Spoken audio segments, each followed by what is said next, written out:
안녕하십니까. 고수의 국어 강사 안종민입니다. 자, 이번 시간에는 수특 44페이지에 이익의 화환가를 해설 강의해 보겠습니다. 먼저 제목을 보시고요. 작가를 보시고 보기를 보고 작품을 보겠습니다. 자, 작가는 이익이라는 분인데요. 조선 후기의 실학자입니다. 조선 후기 실학자다. 요 정도 알아두시고요. 화환가라는 제목을 한번 보겠습니다. 화는 꽃이고요. 왕은 임금입니다. 꽃 임금이죠. 그러면 임금을 꽃으로 비유한 거라고 생각하시면 되겠죠. 자, 이렇게 식물을 가지고 그 당시에 현실을 말하는 그러한 수법이 있습니다. 이솝우화에 나오는 우리 여우와 황새의 식사초대 얘기 아시죠? 그 다음에 늑대가 나타났다 이런 얘기들 이솝우화이죠. 그리고 심지어 사물을 얘기를 하는 경우도 있고요. 규중치루쟁론기 이런 작품들, 그리고 어떤 다른 상황 우리들의 일그러진 영웅처럼 교실 얘기를 하는 경우도 있습니다.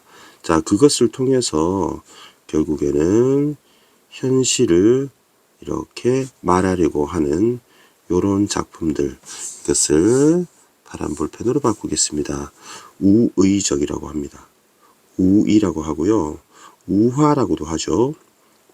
우화가 꼭 동물만 나오는 것은 아닙니다.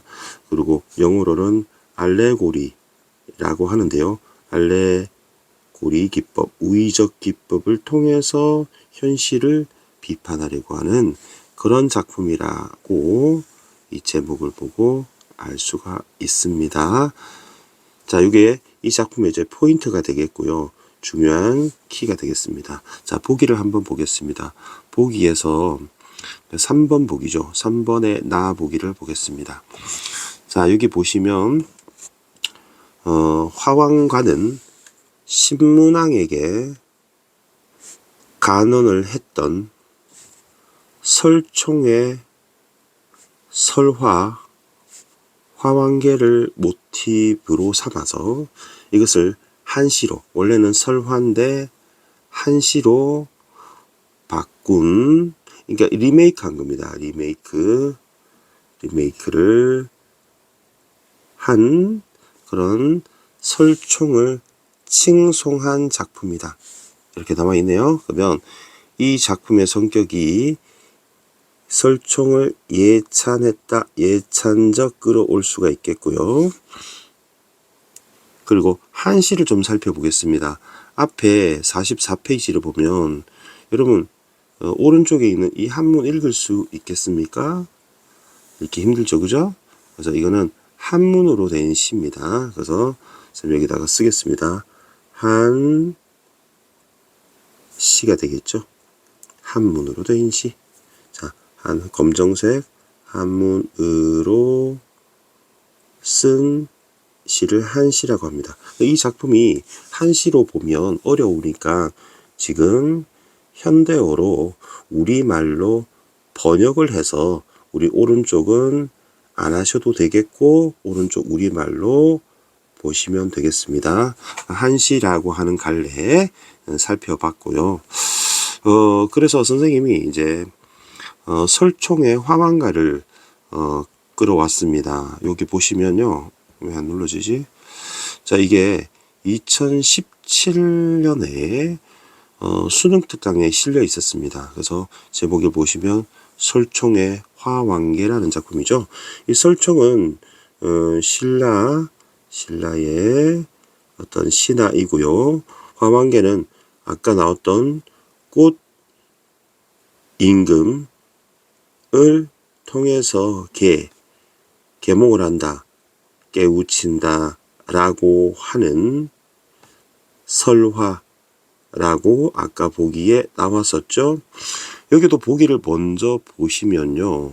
여기서 보기 보면은 동물이라 식물을 의인화했다 이렇게 돼 있죠. 그래서 선생님이 우의, 우화, 알레고리라고 했습니다. 그래서 이 사물을 통해서, 그죠? 이 동물, 식물을 통해서 인간의 도리나 또는 인간사의 부조리한 면을 들춘다. 이렇게 1번, 2번 보시면 되겠고요. 다음에 2번 보기에 신문왕이 설총에게 이야기를 요청하자 설총이 화왕계를 들려주게 되겠죠. 그러니까 신문왕이 얘기를 듣고 그대 이에게 뜻이 깊도다. 글을 써서 앞으로 왕이 될 이들의 경계로 삼아야 되겠다 하고 설총에게 높은 관직을 주었답니다. 그러면 여러분 이제 요 설총의 화왕계 아마 여러분 인터넷을 이렇게 검색해 보면 포털 사이트에 화왕계 치면 아마 나오게 될 거예요. 이 부분을 간단하게 보겠습니다. 이 작품과 관련되니까요. 신이 이 얘기를 하나 전해드리겠습니다. 옛적에 화왕이 처음으로 오자 할 때 꽃왕이잖아요. 이 꽃왕은 모란이라는 곳으로 설정이 되어 있습니다. 쌤이 펜을 조금만 진하게 한번 해볼게요. 조금만 진하게 하겠습니다. 이를 꽃동산에 심고 장막 둘러 보호하였더니 봄철이 당하여, 그러니까 봄철이 되어 이런 뜻입니다. 어여쁘고 배피어 백화를, 백화는 100가지 꽃입니다. 능가하여 홀로 뛰어났습니다. 이에 가까웠고 먼 곳에서 곱고 어여쁜 꽃들이, 그러면 곱고 어여쁜 꽃들이 임금에게 와서 바로 교태를 부리고 감언이설을 하는 간신을 상징하는 말이 되겠죠. 분주히 와서 화왕을 뵈려고 애쓰던 자의 호련히 한 가인이, 가인은 미인입니다. 미인이기 때문에 이 세무가 되겠습니다. 간신. 붉은 얼굴과 옷 같은 이에게 곱게 화장하고 맵시 있는 옷을 입고 갸우뚱거리면서 얌전히 앞으로 나와 말하기를 섭은 눈같이 흰 모래밭을 밟고 거울처럼 맑은 바닷물을 대하고 봄비로 목욕하여 때를 씻고 맑은 바람을 시원타하고 제대로 지내신데 이러면 장미라고 합니다. 그 장미는 이제 간신이 되는 겁니다. 왕의 착하신 동막을 두고 향기로운 장막 속에서 하룻밤을 모시리가 하오니 왕이 허락하시겠습니까? 라고 해서 쌤이 표시를 해드릴게요. 여기 장미라고 하는 간신이 나왔고요. 화왕에게, 임금에게 왔습니다. 또 한 장부가 있어. 그러면 이 한 장부를 동그라미 쳐보겠습니다. 베옷을 입고 가죽띠를 띠고, 그러면 굉장히 소박한 차림으로 흰 머리에 지팡이를 짚고 늙고 병든 것처럼 걸으면서 허리를 구부리고 나와서 말하기를 나는 경성 밖 큰 길가에 살고 있는데 아래로는 푸르고 넓은 야경을 내려다보고 위로는 높은 산색을 의지하고 있으며 이름은 백두홍이라 합니다. 제 백두홍은 흰 머리의 할아버지잖아요. 흰 머리를 가진 할아버지. 생태적으로 보면 할미꽃이라고 합니다. 할미꽃. 자, 이것은 충신이 됩니다. 충신이 됩니다. 그래서 임금에게 충간을 하게 됩니다. 간언을 하게 됩니다. 주위에 거느리고 있는 자들이 제공하는 물품이 주위에 거느리고 있는 자들이 이제 간신이 되죠. 풍족하고 맛있는 음식을 배로 채우고 차와 술로 정신을 맑게 하여도 비단으로 싼 상자에 쌓아둔 것들 중에 기운을 보충할 좋은 약과 독을 없앨 아픈 침이 있어야 합니다. 그러면 이 기운을 보충할 약과 독약을 없앨 아픈 침이 임금께 충고를 하는 간언이 되는 겁니다. 그러므로 명주실과 삼실과 같은 좋은 것이 있다 하더라도 그럼 이것들이 세무가 되겠고요. 골풀과 누런띠처럼 거친 것을 버릴 수 없고 무릇 모든 권자들은 궁할 때 대비하지 않음이 없다고 하는데 왕께서도 뜻이 있는지 모르겠습니다. 라고 했습니다. 그러면 정리를 해보면 임금에게 간신인 장미와 충신인 백두홍이 이렇게 모두 찾아온 거죠. 이렇게 찾아왔습니다. 그러면 임금은 누구를 취해야 되겠습니까? 바로 충신을 취하고 간신을 멀리해야 하겠죠. 어떤 이가 말하기를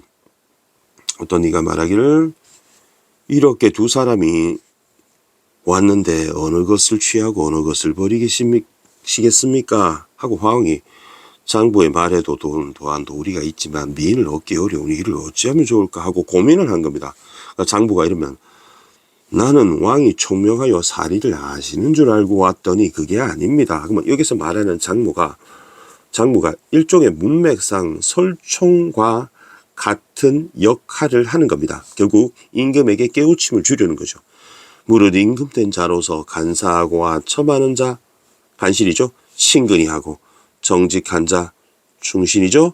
멀리하지 않음이 드뭅니다. 이런 까닭에 맹가가 불우하게 일생을 마쳤고 풍당은 중랑서장의 벼슬한 백발이 되었습니다. 그러면 맹가와 풍당이 충신이 되겠죠. 옛날부터 이와 같았으니 제가 어찌하겠습니까? 라고 하자 화왕이 내가 잘못하였구나 하고 깨우침을 받았다는 얘기입니다. 여러분 화왕계를 아시겠죠? 그러면 이 신문왕에게 가난한 설총의 화왕계를 우리가 지금 살펴봤습니다. 분명히 이것이 연계가 되거나 학교 내신 그리고 쌤이 장담컨대 학교 내신과 수능에 나올 때 분명히 설총의 화왕계와 같이 이계 화왕가를 출제할 가능성이 높습니다.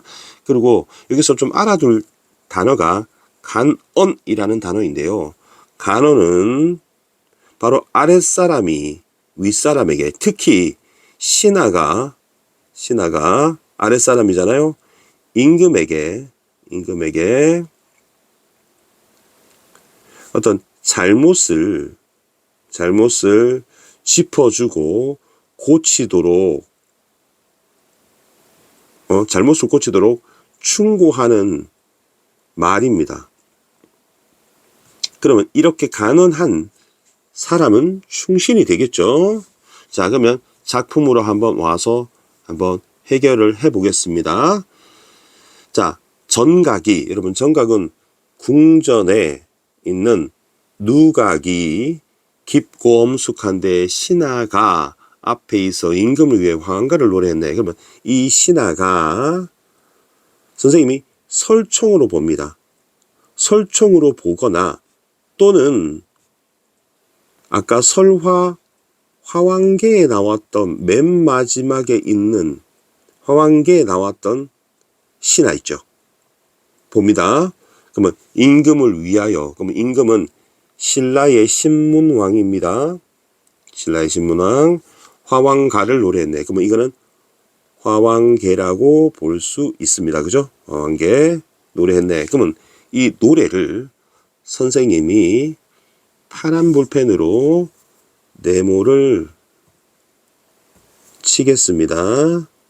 그럼 이 노래의 내용이 바로 여기서부터 이까지가 이 노래의 내용입니다. 요 내용입니다. 그러면 이 내용상 이게 바로 설총이 지은 화왕계입니다. 화왕계. 아까 우리 살펴봤죠? 그러면 내용이 굉장히 매우 쉬울 겁니다. 자, 화왕이 뭐라니죠? 봄나라를 다스리고 있으니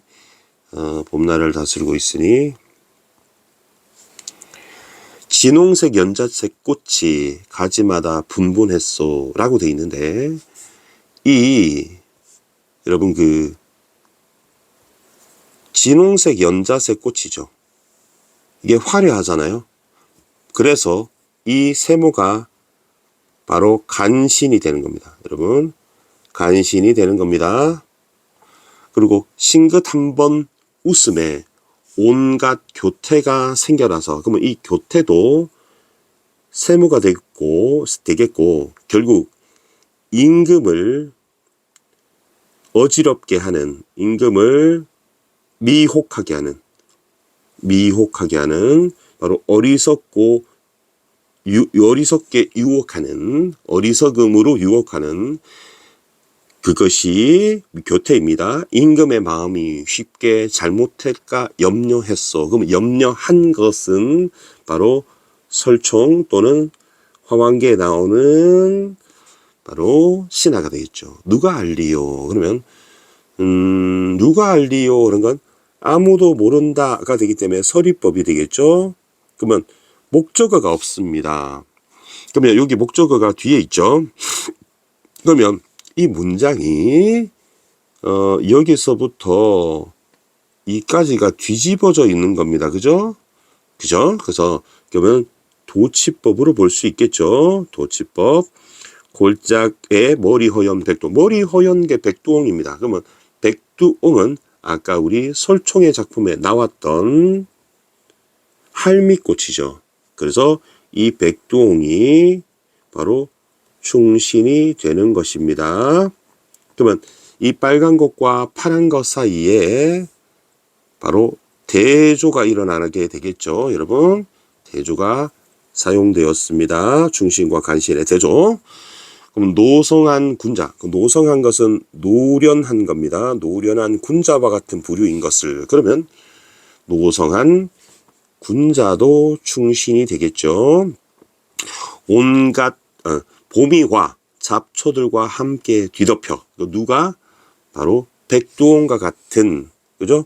백두옹과 같은 충신이, 백두옹이 봄이 오니까 잡초에 뒤섞이게 되죠. 그러면 이 잡초도 역시 백두옹을 인재로 보이지 않게 덮는, 가리는 간신이 되겠죠. 천거할 일이 없으니, 여러분, 천거라는 단어는 추천한다는 얘기입니다. 그러면 인재를, 충신과 인재를 추천할 수 없으니 그것을 어찌한단 말이요. 나라를 이룰지, 그럼 이룬다는 것은 충신을 선택했을 때, 그리고 엎을지, 나라를 뒤엎는다는 얘기는 망할지 쇠퇴할지 구별해야 하니, 색황이, 그럼 색황은 밑에 찾아보니까 여색에 빠져 타락한 겁니다. 그래서 여자에 빠져, 이 여자가 결국 한신이 되는 것이고, 타락하는 것이 어찌 현인은 어진 사람이 됩니다. 그렇다면 이 현인 역시도 충신이 되겠죠. 그러면 무엇을 비교하냐면 여자에 빠져 타락하는 것과 그 다음에 현인을 가까이 하는 것을 비교하는 겁니다. 그래서 여자에 빠져 타락하는 것이 어진 사람을 가까이 하는 것만 하겠느냐? 못하다 이런 뜻이요. 것만 못하다라는 뜻입니다. 그러면 의문문을 평서문으로 바꾸기 때문에 서리법이 되고, 못하다는 얘기는 바로 이 오른쪽이 부등호로 나왔다는 비교법이 되는 것이죠.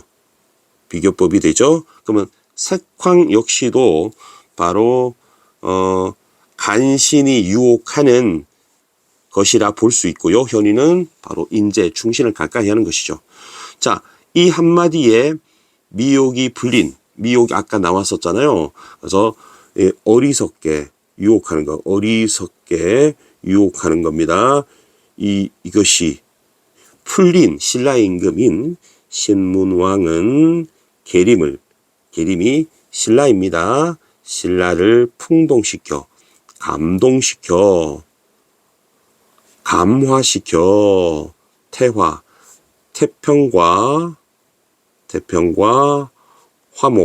화합을 이루었다. 잘 됐다. 이런 거죠.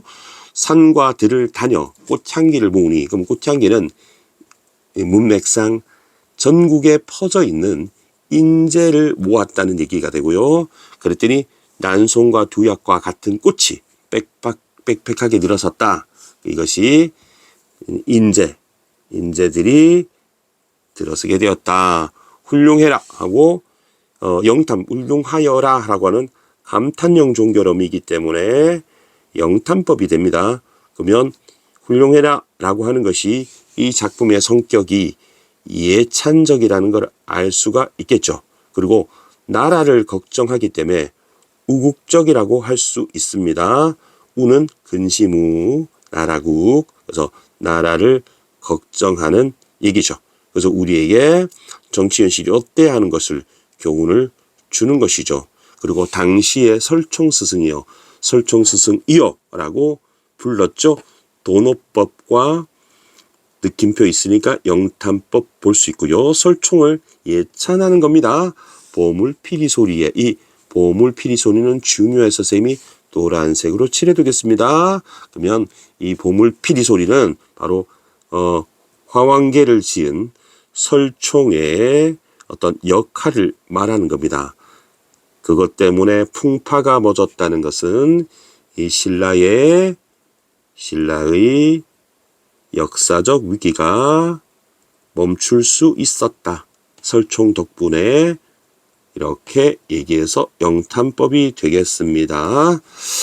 자, 그러면 12월 3일 2024년 12월 3일에 윤석열 대통령이 계엄을 선포했을 때 그 옆에서 계엄을 하면 안 된다라고 말리는 인물이 충신이 되겠죠. 근데 계엄을 하니까 대통령이 잘못됐는데도 말리지 않고 오히려 부추기는 사람들이 여기 나오는 진홍색 연자꽃의 장미꽃 바로 간신배들이 되겠죠. 그래서 이 정치 현실을 예나 지금이나 꼬집는 작품들이 있었는데 이 작품은 신라 말에 있었던 설총의 화왕계를 조선의 이예한시로 개작해서 리메이크해서 또 그 당시에 정치를 풍자하고 교훈을 주기 위한 작품으로 여러분이 이해하시면 되겠습니다. 이 작품 조금 길게 살펴보았는데요. 화왕계와 화왕가의 관계를 아시면 되겠습니다. 그래서 선생님 세모 쳤던 거 한번 볼까요? 진홍색 연자색꽃, 잡초 색황이 있었고요. 그리고 교태 있죠. 교태도 이렇게 볼 수 있겠습니다. 그래서 이 세모와 동그라미인 백두홍, 노성왕 군자, 그리고 난송과 두약, 이 중신, 이 대립관계를 이해하셔야 됩니다. 그리고 이 쌤이 대조 표시를 했잖아요. 색채 대조도 일어날 수 있습니다. 색채 대조도 진홍색, 연자색 꽃, 붉은 계열이죠. 흰색. 그래서 색채 대비도 일어난다. 그래서 이렇게 정리하시면 아시겠습니다. 알레고리 여러분 잊어버리지 마시고요. 중요한 출제 요소가 되겠습니다. 자, 화반가는 이것으로 강의를 마치겠습니다. 질문이 있으시면 댓글에 남겨주시고요. 고수의 국어는 항상 최선을 다하겠습니다. 여러분 고맙습니다.